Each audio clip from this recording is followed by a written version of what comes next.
कभी माओ के जमाने में चीन ने यह क्रांति की थी कि प्रजनन दर कम करो, फर्टिलिटी रेशियो घटाओ, अधिक बच्चे नहीं चाहिए हैं, चीन छोटा पड़ जाएगा, चीन दुखी हो जाएगा, चीन परेशान हो जाएगा, चीन में संसाधन कम पड़ जाएंगे, खाने पीने के फाफे पड़ जाएंगे, जगह कम पड़ जाएगी, पानी कम पड़ जाएगा, इसीलिए बच्चे अधिक पैदा मत करो। तो चीन ने यह सिद्धांत लागू किया, एक से अधिक बच्चा पैदा नहीं करना है, कर लिया तो वो मंजूर नहीं होगा, गर्भ में ही उसे मार दिया जाएगा, उसे मारते समय उसकी मां मर जाती है तो इसकी परवाह नहीं की जाएगी।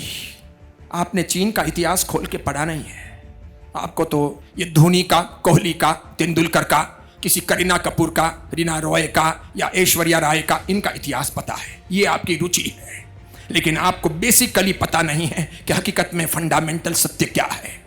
उस माओ के जमाने में वो क्रांति हुई, 7वें 8वें महीने में भी गर्भवती महिलाओं को घसीट करके घर से बाहर निकाला गया।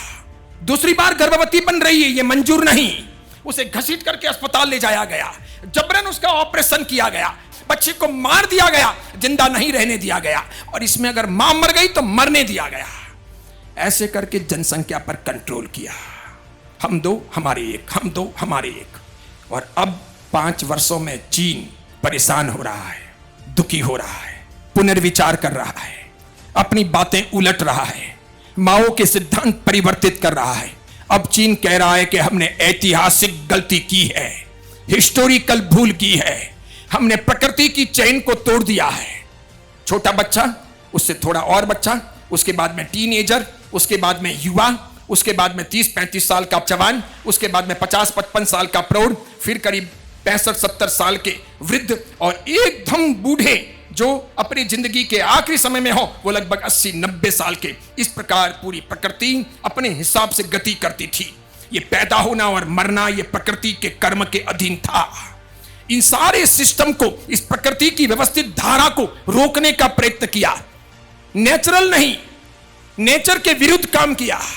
धीरे धीरे ऐसा हो गया कि आज चीन में बूढ़ों की संख्या सबसे अधिक है, फिर प्रौढ़ यानी 50-55 साल वालों की संख्या अधिक है, लेकिन 35 साल वालों की संख्या कम है, 25 साल वालों की और कम है, 18-12 साल वालों की और कम है, और 2-4 साल वालों की तो एकदम कम है।